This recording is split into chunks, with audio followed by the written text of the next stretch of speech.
Buenos días.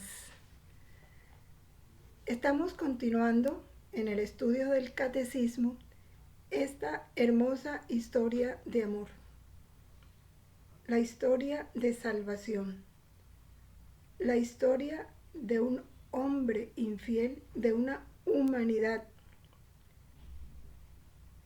que no corresponde al amor, y la historia de un amor que no se deja vencer por la miseria del hombre.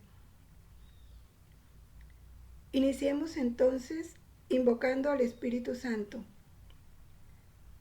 con esa voluntad de Jesús a la que nos unimos con toda su potencia creadora, para que en el Espíritu Santo cree en nosotros su verdad, que es Él mismo, verdad que es luz, que es fuerza transformadora. En el nombre del Padre, y del Hijo, y del Espíritu Santo. Amén. Ven, Espíritu Santo, ven por medio de la poderosa intercesión del Inmaculado Corazón de María, tu amantísima esposa. Ven, Espíritu Santo, ven por medio de la poderosa intercesión del Inmaculado Corazón de María, tu amadísima esposa. Ven, Espíritu Santo, ven por medio de la poderosa intercesión del Inmaculado Corazón de María, tu santísima esposa. Gloria al Padre, al Hijo y al Espíritu Santo, como era en el principio, ahora y siempre, por los siglos de los siglos. Amén. Virgen María, Madre, Maestra y Reina de la Divina Voluntad, ven a reinar en nosotros. En el nombre del Padre, y del Hijo, y del Espíritu Santo. Amén. Con este taller finalizamos la meditación del primer artículo del credo y entramos al estudio del segundo artículo del credo. Y en Jesucristo, su único Hijo, nuestro Señor. Entonces iniciamos con esa promesa que Dios hace del futuro Redentor.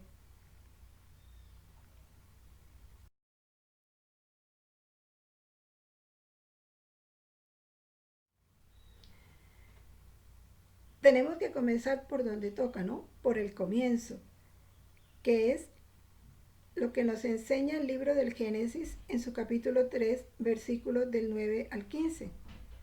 Cuando el hombre se separa de esa voluntad divina, cuando el hombre voluntariamente contradice la voluntad de Dios, se aparta de ella, y los efectos de esta separación. Vamos a leer entonces las palabras de la Sagrada Escritura. Yahvé Dios llamó al hombre y le dijo: ¿Dónde estás?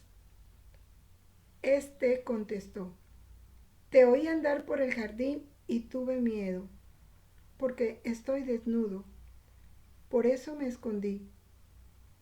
Él replicó: ¿Quién te ha hecho ver que estabas desnudo? ¿Has comido acaso del árbol que te prohibí comer? Dijo el hombre: La mujer que me diste por compañera me dio del árbol y comí.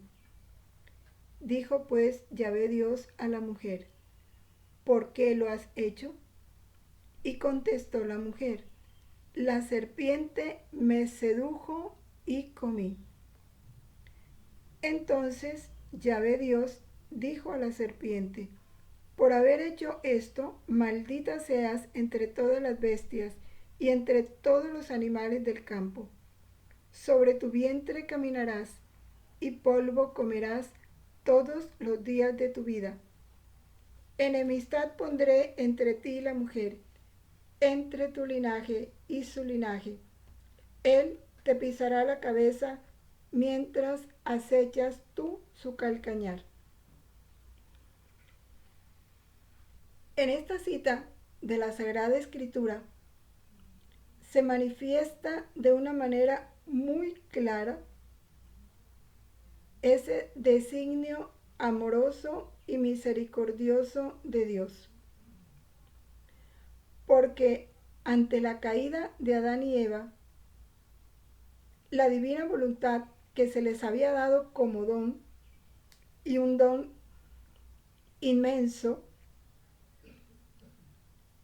ese don estaba por retirarse de la creación para reducirla a la nada, porque el hombre no merecía el amor de Dios. El hombre había ofendido a un Dios.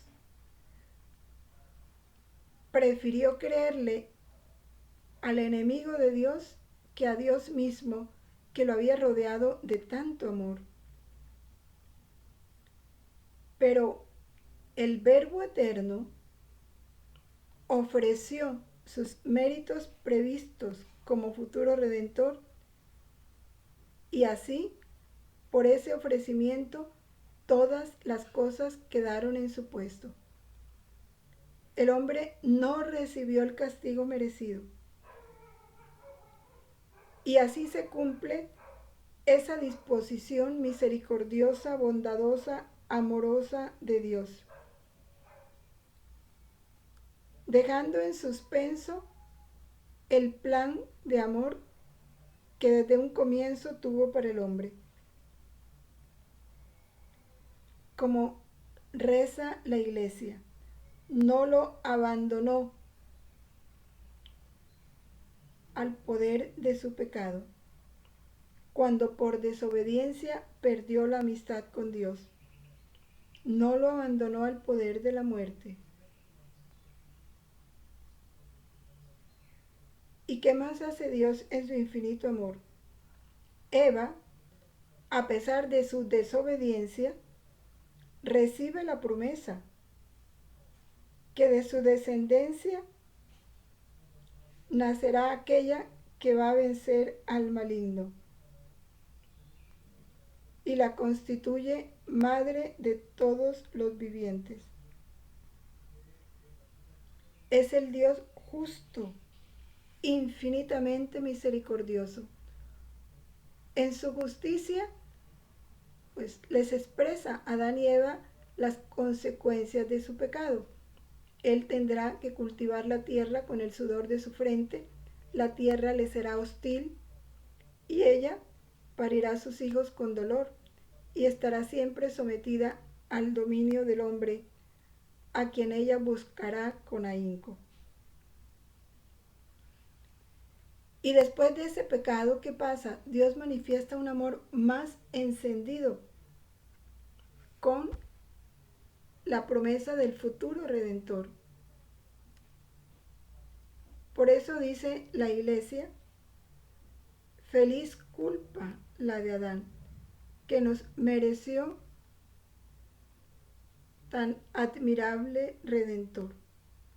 Ese es el protoevangelio, donde se nos expresa la compasión salvífica de Dios, cuando anuncia esa lucha que se establecerá entre el mal y el bien y la victoria de Cristo. Esa victoria que Él la obtendrá por el sacrificio de la cruz. De una mujer vino la descendencia predestinada. De una mujer adquirimos las consecuencias del pecado y de una mujer adquirimos las consecuencias de la misericordia y de la bondad de Dios, que es nuestra Santísima Madre, a quien se le daría el poder de aniquilar el pecado junto con la muerte reinante, en unidad con su Hijo Jesús. Podemos así sintetizar este maravilloso plan de amor de Dios de la redención. Vamos a ampliarlo meditando las citas de las Sagradas Escrituras, del Catecismo y de la doctrina de la Iglesia, que nos hablan admirablemente de este prodigio de amor de Dios.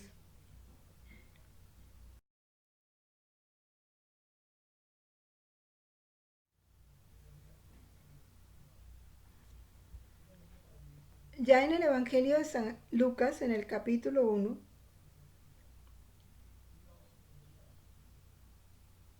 se nos dice: bendito el Señor Dios de Israel, porque ha visitado y redimido a su pueblo. El cántico de Simeón.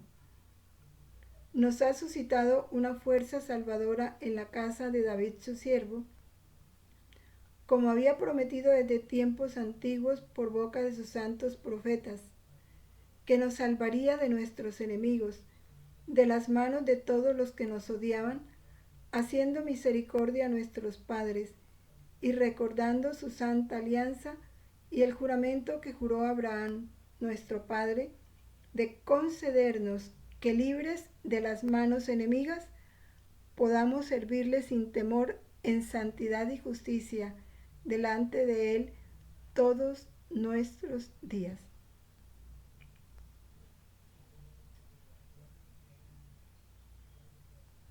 El profeta,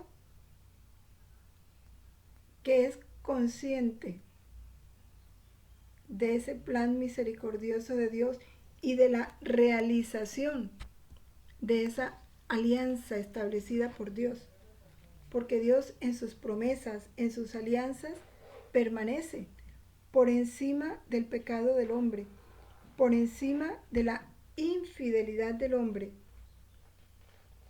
Dios actúa con amor, porque su amor nunca se detiene.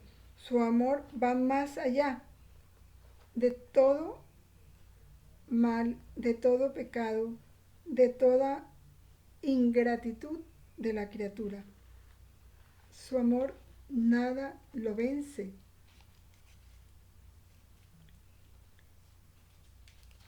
Ha visitado y redimido a su pueblo. Es importante eso. Nos ha suscitado una fuerza salvadora. Eso nos dice el profeta Zacarías.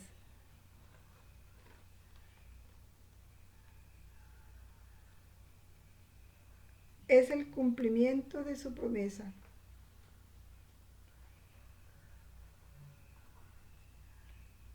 Vale la pena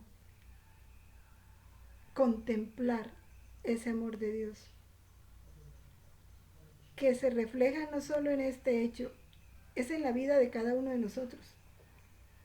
Porque Dios, después del bautismo, se nos dio totalmente, nos metió en Él. Sin embargo, seguimos pecando y Dios no nos abandona al poder de la muerte, al poder del infierno. Infinitas veces nos renueva su perdón, nos abraza con su misericordia, nos limpia con su sangre, prolongó a través de los sacramentos este acto de misericordia y de amor, esta fuerza salvadora.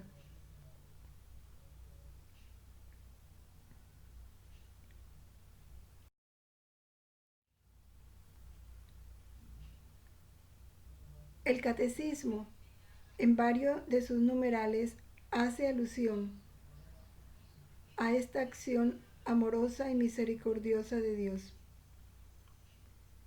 En el numeral 78 nos dice: ¿qué ha hecho Dios después del primer pecado del hombre?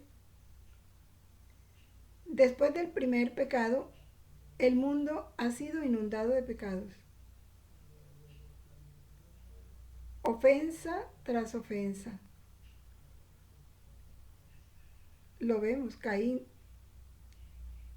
inmediatamente surge en su corazón odio por el actuar de Dios, porque Dios prefiere a Abel, las ofrendas de Abel, que las de él. Y sus ojos no miran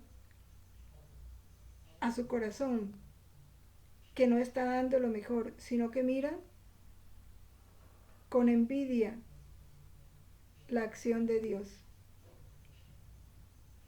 Y así todos los pecados que se dan en el Antiguo Testamento. Pero Dios no ha abandonado al hombre al poder de la muerte. Por el contrario, como lo dice en el Génesis, en el protoevangelio, el mal sería vencido y el hombre levantado de la caída. Es el anuncio del Redentor. Y por eso, como decíamos ahí, la iglesia canta feliz culpa, porque ha merecido tal y tan grande Redentor. Esto lo dice en la vigilia pascual, en la ceremonia de la luz.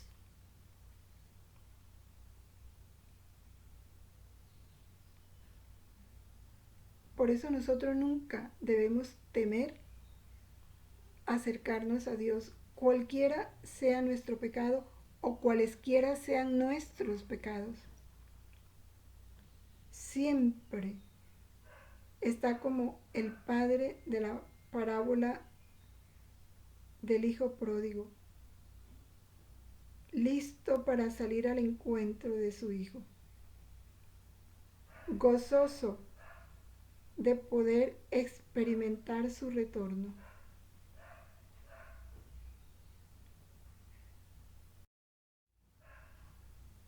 En el numeral 55, esta revelación de Dios a los hombres no fue interrumpida por el pecado de nuestros padres. Dios, después de su caída, alentó en ellos la esperanza de la salvación con la promesa de la redención. Tuvo incesante cuidado del género humano para dar la vida eterna a todos los que buscan la salvación con la perseverancia en las buenas obras. Yo no puedo afirmar que quiero salvarme, y esto es importante tenerlo en cuenta, si no lo expreso con obras. ¿Y cuáles son las obras? La obediencia a lo que Dios pide. Esas son las buenas obras. Agradar a Dios haciendo lo que a Él le gusta, lo que Él nos manda.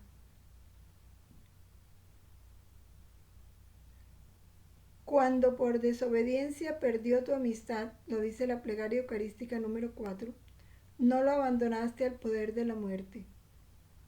Reiteraste además tu alianza a los hombres. La reiteraste. Esa alianza la reanudó Dios una y dos y tres y mil veces. La reanudó con el pueblo de Israel. La reanuda con su iglesia y en cada hombre.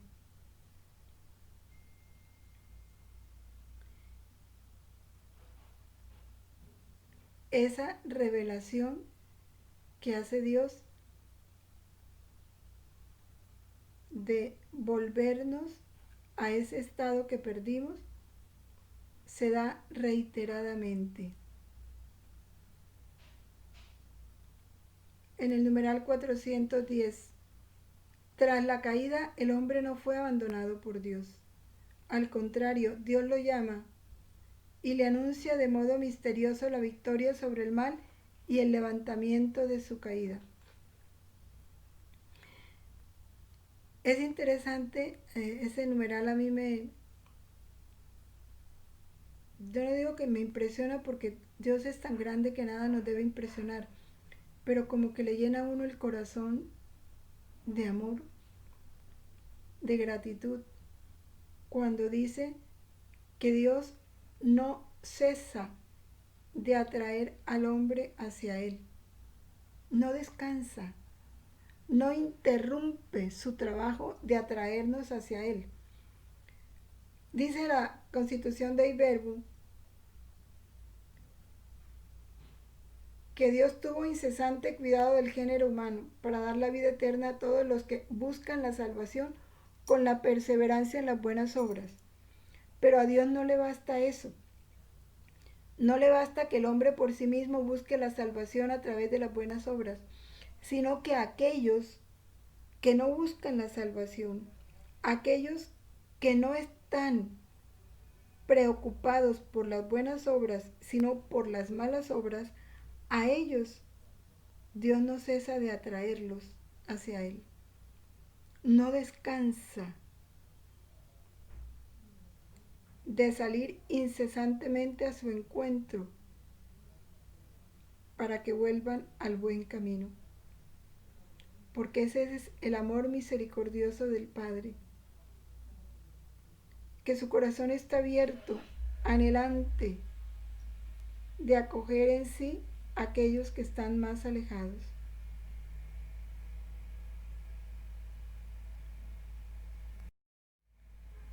En el numeral 489, al principio de todo está Eva. A pesar de su desobediencia, recibe la promesa de una descendencia que será vencedora del maligno y la de ser la madre de todos los vivientes. En virtud de esta promesa, Sara concibe un hijo, a pesar de su edad avanzada. Contra toda expectativa humana, Dios escoge lo que era tenido por impotente y débil para mostrar la fidelidad a su promesa. María sobresale entre los humildes y los pobres del Señor, que esperan de Él con confianza la salvación y la acogen. Y es con nuestra Madre, la hija excelsa de Sión, quien Dios cumple la promesa y en quien se vence el plazo y se inaugura el nuevo plan de salvación, que es la redención. En María, nuestra Madre.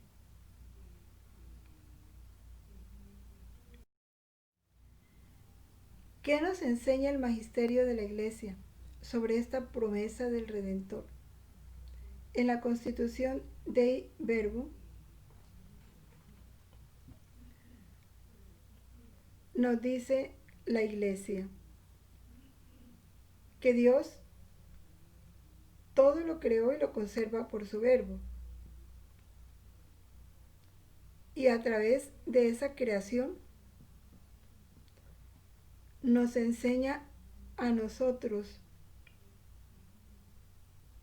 todo lo que Él es en las cosas creadas. Y no solo le bastó esa manifestación en la creación, también en los primeros padres, en el Antiguo Testamento, vemos cómo Dios se fue manifestando de mil formas para que lo fuéramos conociendo. Y fue alentando en ellos la esperanza de la salvación. Les fue anunciando esa promesa de redención que hizo en el paraíso y que reiteradamente la va recordando y va alentando la esperanza de ese pueblo de Dios con esa promesa de la redención, hasta hacer nacer en el corazón de todos los del Antiguo Testamento el anhelo del Redentor.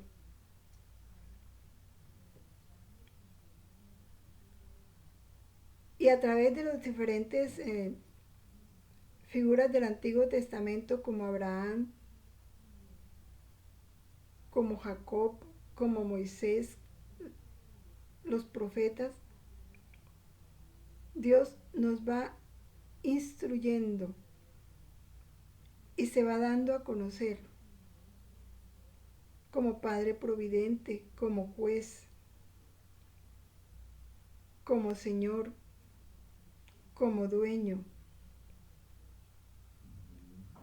Se va mostrando al hombre porque el hombre perdió el conocimiento de Dios.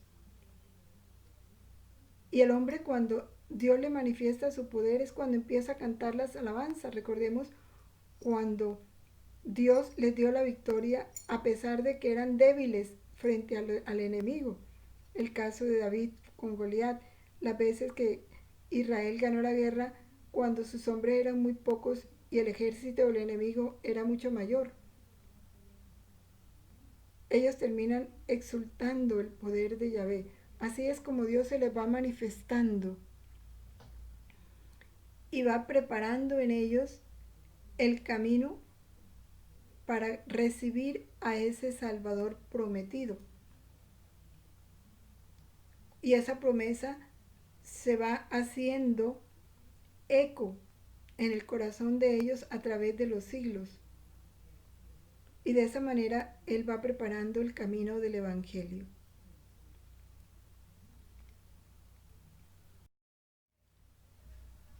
Su Santidad Benedicto XVI nos dice: Dios penetra con su amor toda la creación, toda la historia humana. Nosotros salimos de las manos del Creador como fruto de una iniciativa de amor de parte de Él. Y es otra verdad que nosotros debiéramos mantener clara para agradecer. Mi existencia es fruto de una iniciativa de amor de Dios, que quiso llamarme a la existencia para hacerme feliz como Él es feliz. Nuestros pecados, no solo los de Adán y Eva, nuestros pecados, por supuesto, fruto del engaño del maligno, hicieron que esa relación de confianza, de amor con Dios, se fuera debilitando.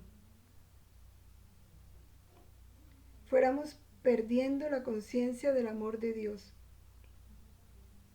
creyendo que Dios con su ley limitaba nuestra libertad. Y es que hoy se ve muy claro. ¿Por qué la gente rechaza los mandamientos? ¿Por qué se oponen a los mandamientos? Porque sienten los mandamientos como un peso, como algo que corta la libertad del hombre, que no lo deja realizar. Y es cuando el hombre se prefiere a sí mismo, creyendo que prefiriéndose a sí mismo realza su personalidad, realza su libertad. Eso es un engaño del demonio. ¿Por qué? Porque con el pecado, que es lo que se obtiene, rechazando la voluntad de Dios, caemos en el pecado. ¿Y qué trae el pecado? La muerte, la infelicidad. Pero pese a todo eso que se viene dando no solo en la historia de la humanidad, sino de cada hombre, Dios no nos abandona. Dios está permanentemente anunciando su salvación. En los del Antiguo Testamento, a través de la promesa de su Hijo, del Redentor, que vendría a revelar su amor. Un amor que nos iba a librar de la esclavitud del mal y de la muerte. Y ahora a cada uno de nosotros sigue hablándonos de ese Redentor, no ya como promesa, sino como realidad, a través de los sacramentos. Porque es en Cristo que recibimos la vida inmortal, la misma vida de la Santísima Trinidad. Si comprendiéramos y valoráramos esto, en cada sacramento se nos da la misma vida de la Santísima Trinidad, porque se nos comunica la gracia es la vida divina, y la vida divina es uno y trino, la del Padre, la del Hijo y la del Espíritu Santo. Por eso es gracias a Cristo, gracias a esa promesa de redención en Cristo, que pese a nuestros pecados podemos entrar en la comunión con Dios Padre misericordioso. En cada momento.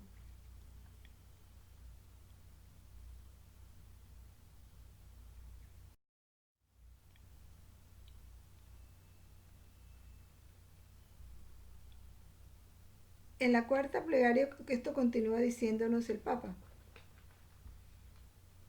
En la cuarta plegaria eucarística, como ya lo habíamos dicho, le decimos a Dios: te alabamos, Padre Santo, porque eres grande, porque hiciste todas las cosas con sabiduría y amor.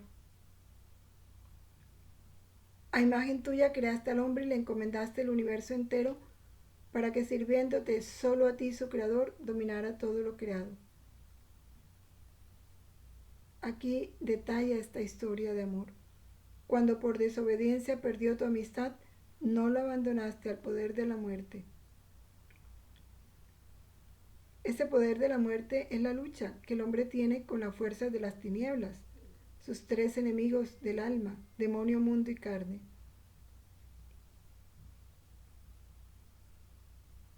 Dios no lo abandona. No lo deja en poder de la muerte. No lo deja como esclavo del pecado, sino que con el poder de Cristo realiza la victoria entre él y el demonio.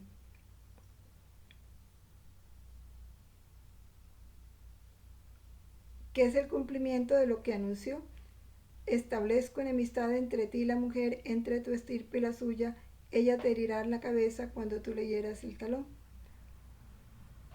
¿Por qué? Porque en cada victoria que el hombre obtiene frente a una tentación, ¿quién está venciendo ahí? Nuestra Santísima Madre. Porque la gracia para vencer esa tentación nos la comunica Dios a través de ella. Establezco enemistades entre ti y la mujer, entre tu estirpe y la suya, y esa lucha es permanente. Ella te herirá en la cabeza cuando tú le hieras el talón. Es María, Madre de toda gracia, refugio de pecadores.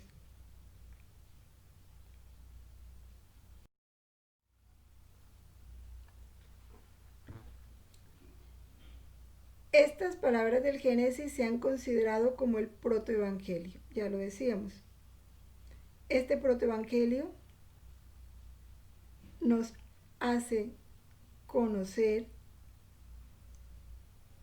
la misericordia de Dios, su amor infinito que no abandonó al hombre el poder del pecado, que siempre en su corazón hay una actitud de salvación. Y eso lo realiza a su modo, a la medida de su santidad trascendente, a la medida de su compasión, a la medida de su ser Dios, omnipotente, infinitamente bondadoso.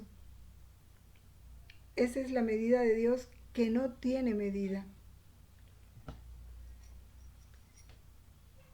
Y lo expresa Dios claramente en su fidelidad a esta promesa pese a nuestro comportamiento.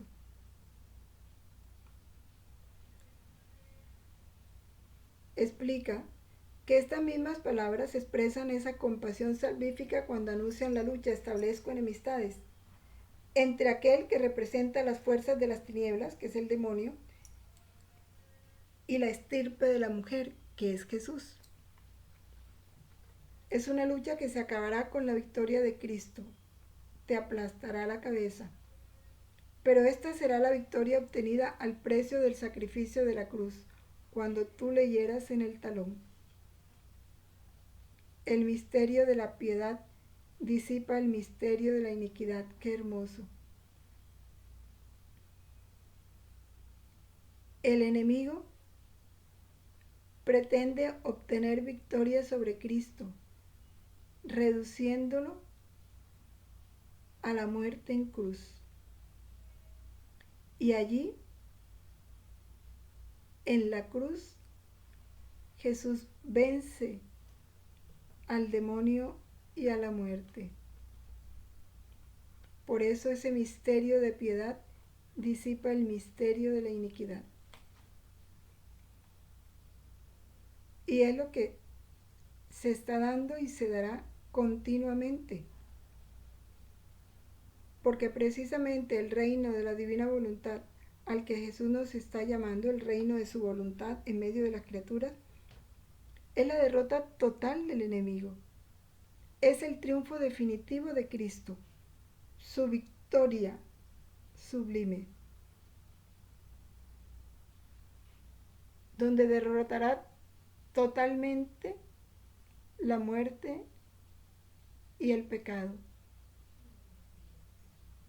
Será la derrota total del demonio.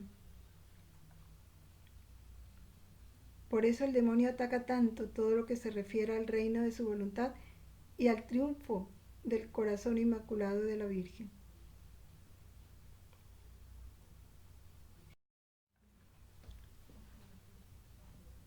Continúa el Papa Juan Pablo II diciéndonos: ¿cuál es la respuesta nuestra?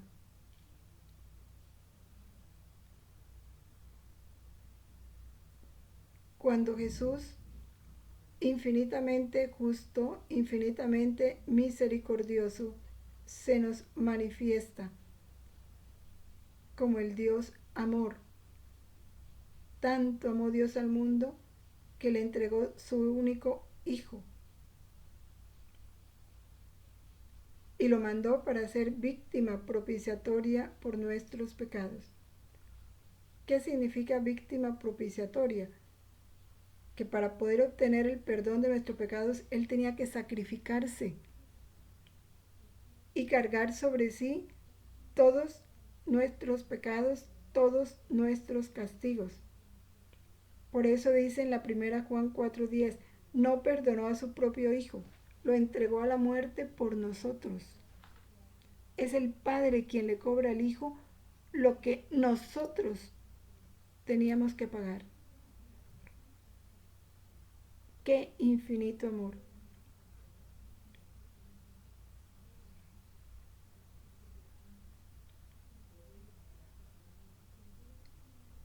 ¿Y cuál ha de ser nuestra respuesta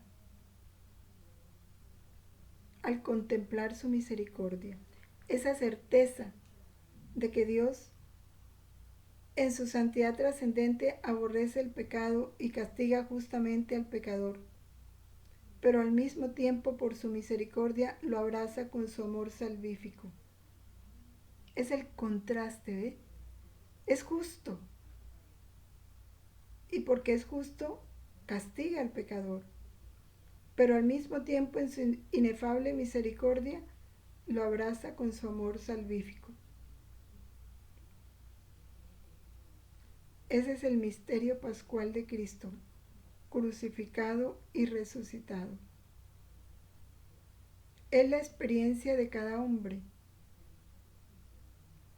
cuando, al experimentar las consecuencias de su pecado, experimenta paralelamente el amor misericordioso de Dios que lo fortalece, lo purifica y lo santifica en esa experiencia de dolor por su pecado.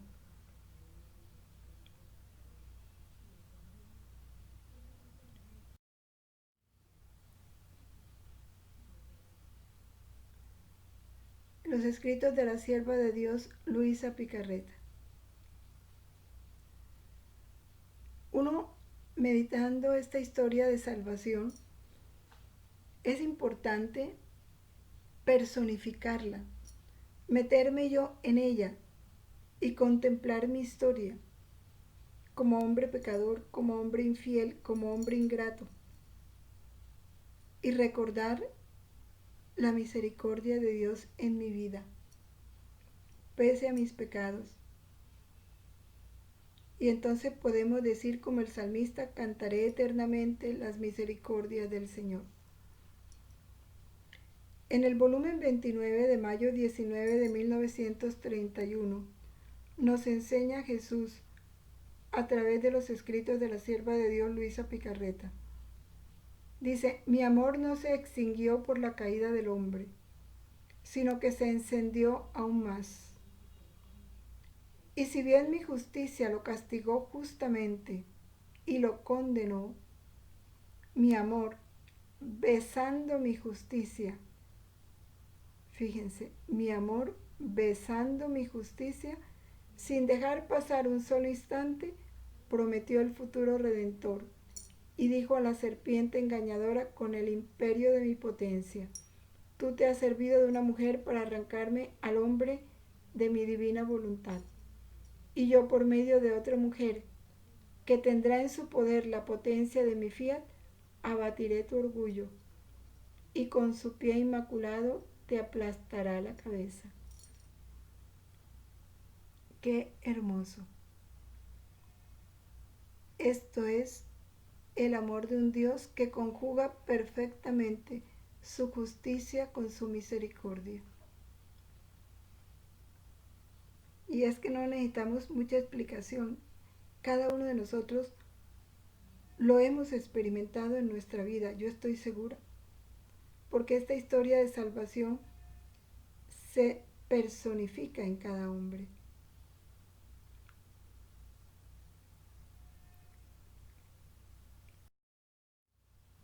En el volumen 27 dice: hija mía, es cierto que fue terrible el momento de la caída de Adán, porque en cuanto rechazó nuestra divina voluntad para hacer la suya, nuestro fiat estaba por retirarse del cielo, del sol, de toda la creación. O sea, la creación iba a desaparecer, iba a quedar reducida a la nada, porque el hombre no merecía que nuestro fiat mantuviera el acto continuo de creación y conservación en toda la creación, porque la creación fue hecha por amor al hombre. Se nos fue dada como don. Y explica: si no hubiera sido porque el Verbo Eterno ofreció sus méritos previstos del futuro Redentor, como los ofrecí para preservar a la Virgen Inmaculada de la culpa original, todo se hubiera ido a la ruina. Todo se hubiera reducido a la nada. El sol, todas las cosas creadas. Pero por el Verbo humanado, todas las cosas se mantuvieron en su puesto. Mi fiat continuó su obra creadora y conservadora, esperando a mi humanidad para hacerle el don legítimo que merecía.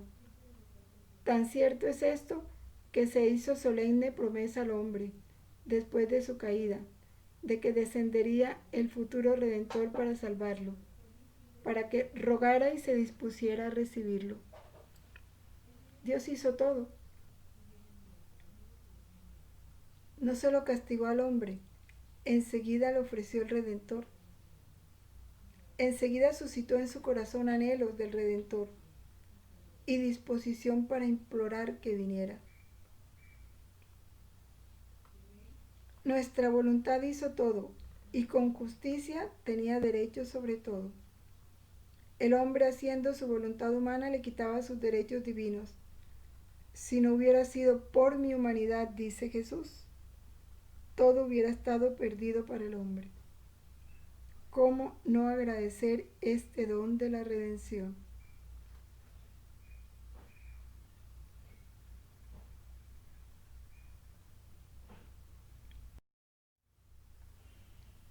En el volumen 23,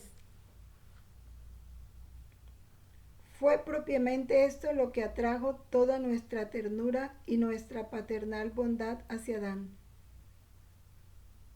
el haber comprendido qué significaba vivir en nuestra voluntad divina, y cómo, tanto en sus pequeños actos como en los más grandes, corría dentro nuestra virtud creadora y estaban revestidos por el sol del eterno fiat, que siendo sol tenía virtud de poder formar cuantos soles quería. Entonces, al verse vaciado de esta fuerza creadora, no pudo formar más soles, Por eso, pobrecito, se esforzaba cuanto más podía por formar pequeñas luces. Y viendo la gran diferencia entre su estado primero y el de después de la culpa, sentía tal dolor que se sentía morir en cada acto suyo. El Ser Supremo se sentía conmovido y admiraba la industria del pobre Adán, que no pudiendo formar más soles, se las ingeniaba para formar con sus actos pequeñas luces, y en virtud de esto le mantuvo la promesa del futuro Mesías. La ternura de Dios. Adán sí comprendió lo que había perdido. Nosotros no, pero él sí. Y por haberlo comprendido, lo que era vivir en su voluntad y los efectos maravillosos que había experimentado viviendo en la voluntad de Dios, a partir del pecado original, no dejó de llorar su pecado. Y entonces nos dice el volumen 23, al verse vacío de esa fuerza creadora y que no podía formar más soles, hizo el máximo esfuerzo por formar pequeñas luces, o sea, actos buenos, porque Adán a partir de ese momento no volvió a pecar. Todo lo que hizo fueron actos buenos, pero como no tenían el poder, la potencia creadora de la divina voluntad, entonces esos actos buenos ya no eran soles, sino pequeñas luces que él ofrecía a su creador. Pequeñas luces que ofrecía con dolor, porque tenía conciencia de que si no hubiera pecado, le hubiera podido ofrecer a Dios soles. Y ya no podía ofrecerle soles, sino pequeñas luces. Pero la misericordia de Dios es tanta que al verlo esforzarse por ofrecer pequeñas luces, le mantuvo la promesa del Redentor, del Mesías.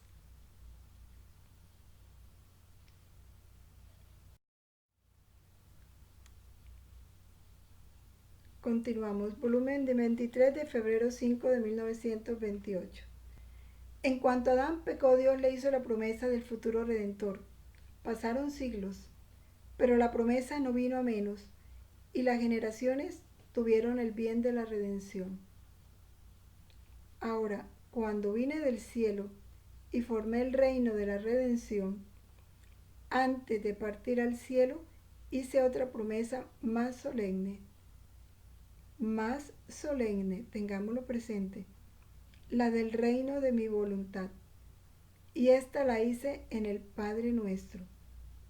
Y para darle más valor y para obtenerlo más pronto, esta promesa formal la hice en la solemnidad de mi oración, pidiendo al Padre que hiciera venir su reino, que es la voluntad divina, como en el cielo, así en la tierra. Es tan importante esto, y que no lo olvidemos, para que entendamos la grandeza del Padre Nuestro, el poder que tiene el Padre Nuestro. ¿Por qué? Porque el Padre Nuestro está por encima de otra oración, no por encima de la Santa Misa, por supuesto, la Santa Misa es la oración más perfecta. ¿Por qué? Porque cuando oramos con el Padre Nuestro, es Jesús mismo quien se pone a la cabeza, nos entra en él. Y es el Padre que en ese Padre Nuestro acogerá la petición de su Hijo y le dará cumplimiento a esa petición del Hijo. Por eso Él dice, esta promesa la hice en el Padre Nuestro, y para darle más valor y para obtenerlo más pronto, lo hice en la solemnidad de mi oración, pidiendo al Padre que hiciera venir su reino, porque la oración de Jesús es eterna. Cuando él enseñó a los apóstoles a rezar el Padre Nuestro, esa oración no quedó en la historia, quedó en acto. Y cada que nosotros rezamos el Padre Nuestro, nos estamos uniendo a esa oración de Jesús. Y es el poder de su oración el que resuena en cada Padre Nuestro.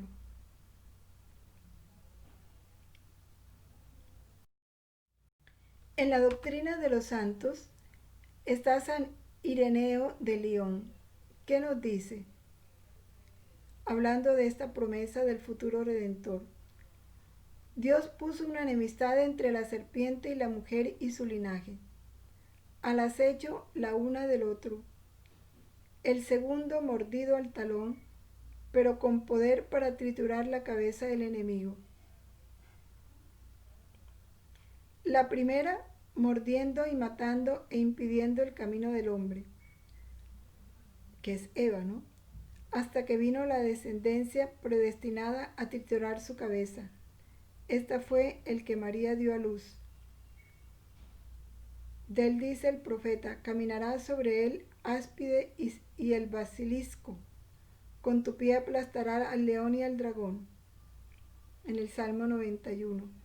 Indicando que el pecado que se había erigido y expandido contra el hombre y que lo mataba sería aniquilado junto con la muerte reinante a través de la Virgen María y su descendencia, que es Jesús.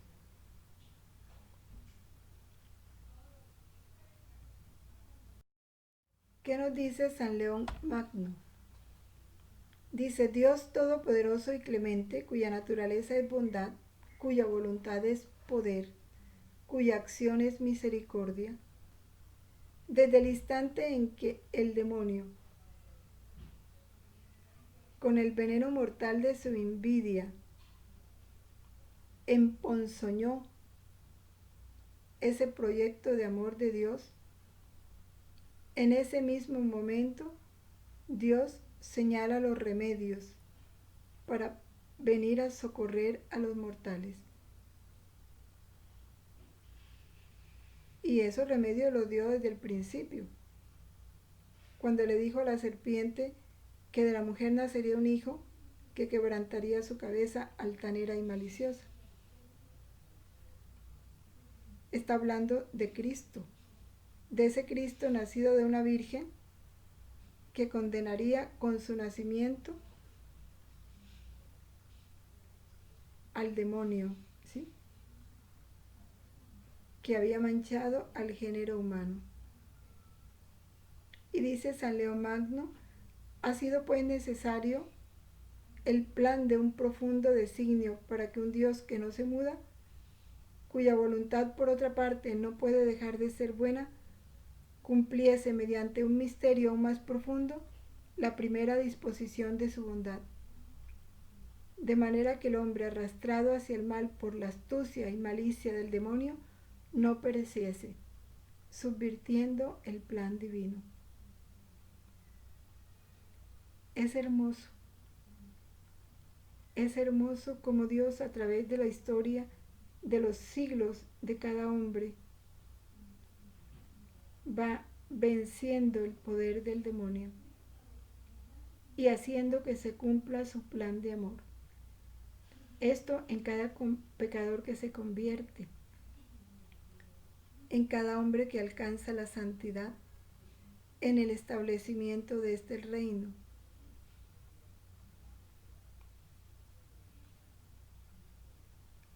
Es el proyecto de redención a través del cual Dios nos sana y nos prepara para el establecimiento de su reino, que es volver a ese orden, a ese puesto, a esa finalidad perdida del comienzo.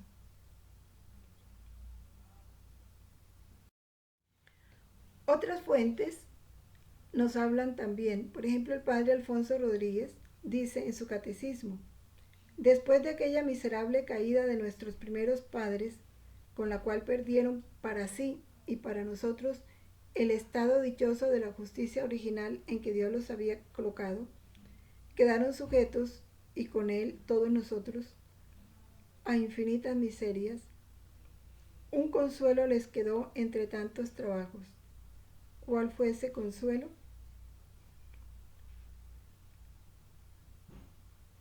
Que Dios, después de maldecir la serpiente, prometió darnos a su Hijo unigénito, para que hecho hombre y padeciendo por nosotros, nos librase de los males en que caímos por el pecado. Esta fue una promesa que consoló mucho a la humanidad. Por eso se hicieron penitencia, se enseñaba a los hijos el estado dichoso que habían tenido y cómo lo habían perdido por el pecado, pero que vendría un Redentor en cuya virtud se salvaría. Y por eso suplicaban tanto a este Redentor en el Antiguo Testamento.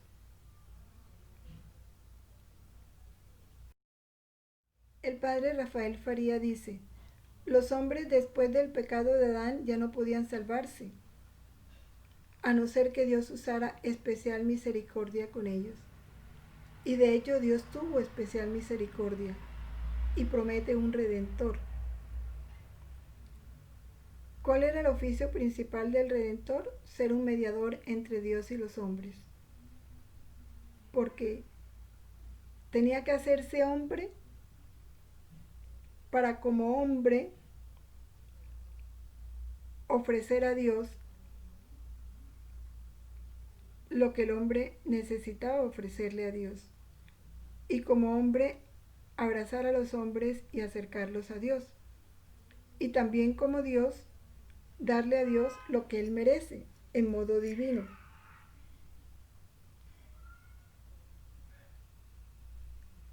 Esta promesa pues se da en nuestros primeros padres en el paraíso y luego la renueva a Abraham. Le dice: en un descendiente tuyo serán benditas todas las naciones de la tierra.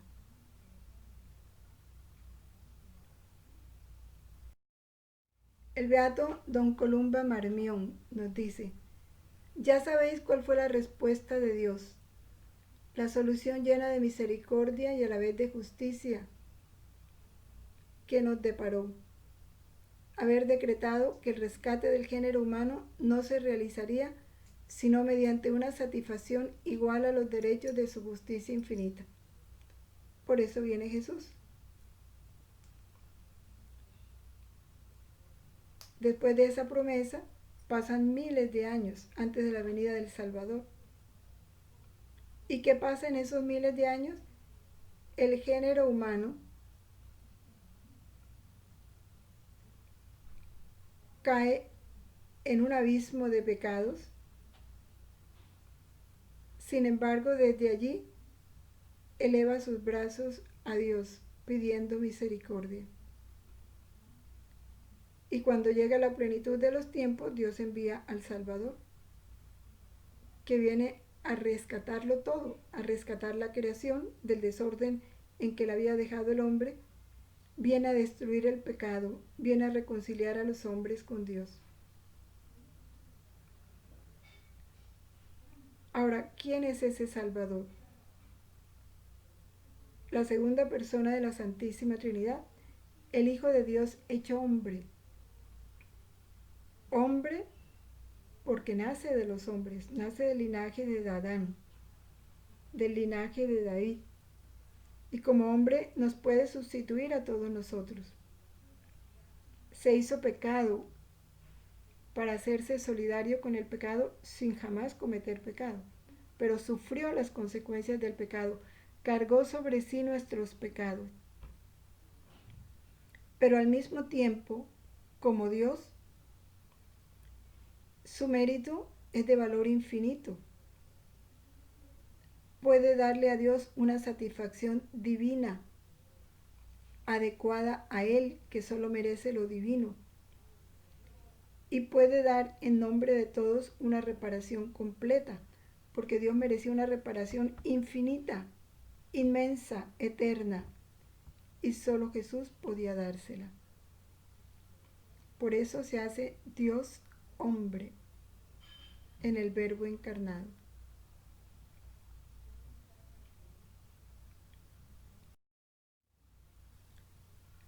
cómo este plan divino fue trastornado por el pecado de Adán.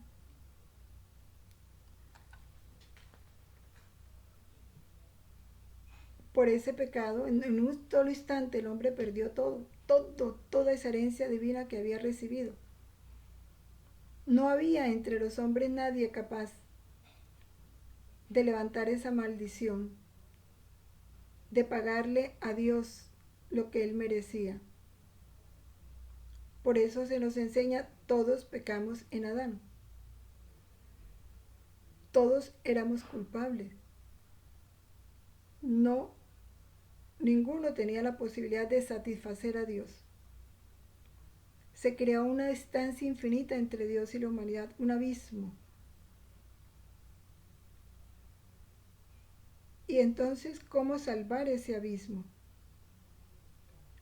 ¿Cómo hacer esa reparación a Dios? ¿Cómo recuperar lo perdido? Solo Dios podía reparar a Dios. Solo Dios podía solucionar una ofensa divina.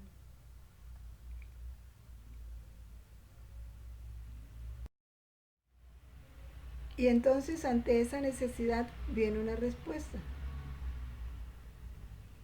llena de misericordia. Y es como la segunda persona de la Santísima Trinidad toma carne humana. Después de miles de años de estar suplicando al Redentor, miles de años en que el hombre se encuentra en un abismo insondable de donde él mismo no puede salir,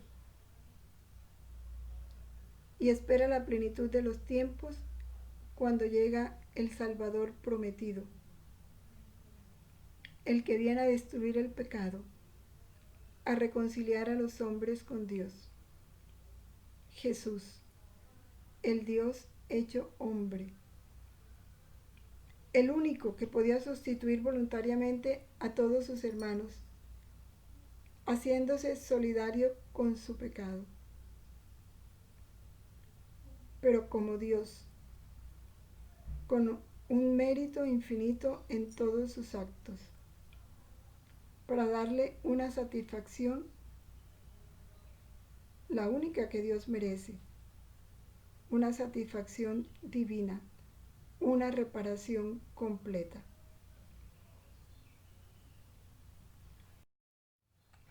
Por eso, en la plegaria eucarística cuarto, que ya habíamos leído, no importa, volvamos a leerla, porque en cada misa, cuando se lee esta plegaria, este es el grito de la humanidad, debiera ser el grito de la humanidad en Cristo.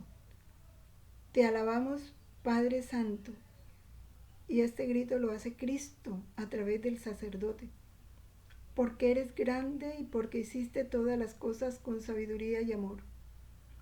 A imagen tuya creaste al hombre y le encomendaste el universo entero, para que sirviéndose solo a ti, su creador, dominara todo lo creado. Y cuando por desobediencia perdió tu amistad, no lo abandonaste al poder de la muerte, sino que compadecido, tendiste la mano a todos para que te encuentre el que te busca. Reiteraste además tu alianza a los hombres. Por los profetas los fuiste llevando con la esperanza de salvación.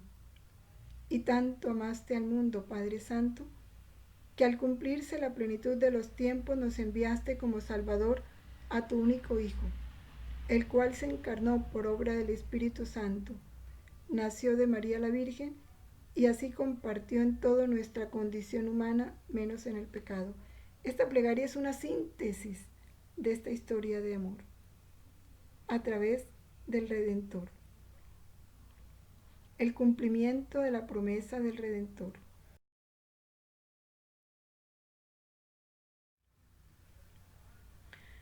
San Alfonso María de Ligorio nos trae una historia muy bella que nos habla de esa misericordia de Dios.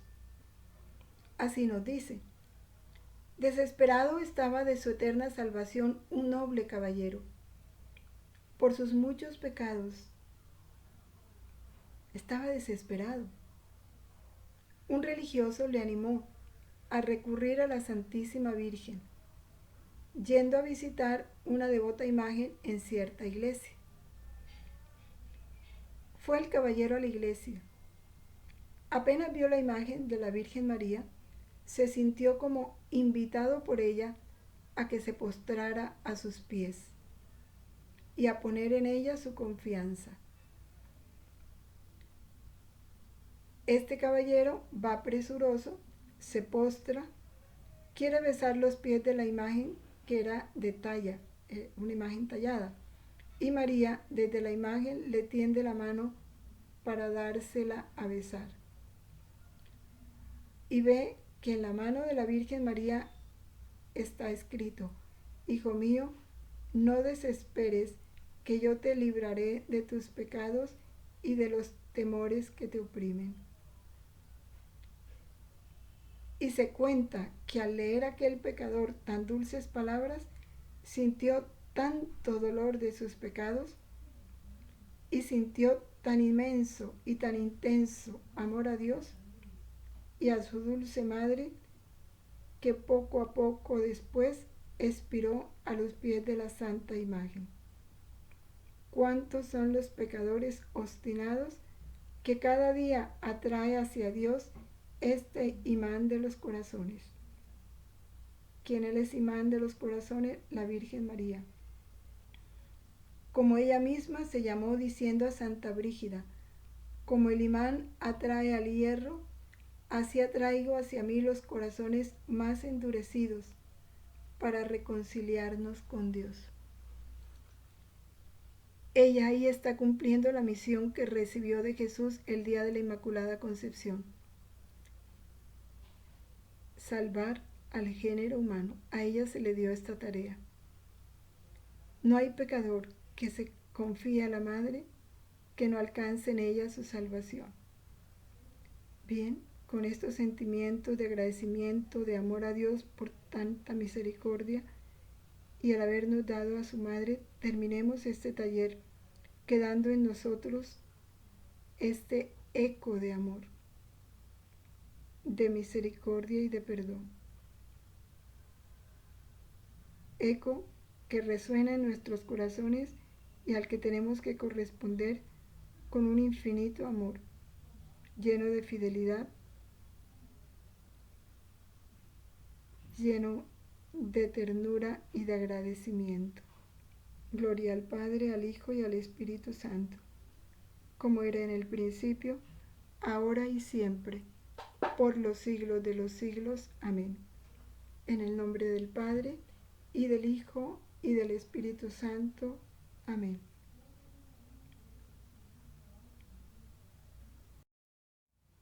Permanezcamos en la voluntad de Dios siempre. Fiat.